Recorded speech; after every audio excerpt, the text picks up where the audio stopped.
అటవీ వనరుల సంరక్షణ మానవుల బాధ్యత అని కడప కలెక్టర్ లోతేటి శివశంకర్ అన్నారు. అటవీ సంరక్షణ బాధ్యతను జిల్లా అధికార యంత్రాంగం బాధ్యతగా వహిస్తోందని ఆయన కొనియాడారు.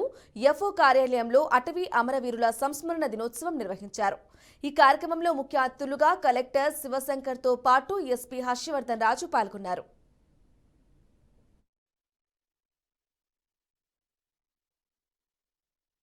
ఇప్పుడే మనం వందే మాతరం గేయంతో మనం ప్రారంభించుకున్నాం.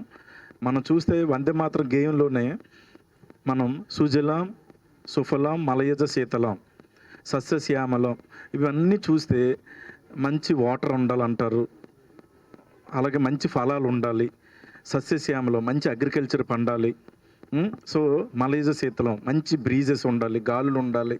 సో ఇవన్నీ ఉండాలంటే ముందు ప్రకృతి అన్నది చక్కగా ఉండాలి, ఆ పర్యావరణ సమతుల్యత అన్నది పర్ఫెక్ట్గా ఉండాలన్నమాట. సో మన కడప జిల్లాకి వస్తే నేను ఇక్కడ జాయిన్ అయ్యేటప్పుడు కడప జిల్లాలో ఇంత ఫారెస్ట్ ఉంటుందని అయితే నేను ఎక్స్పెక్ట్ చేయలేదు.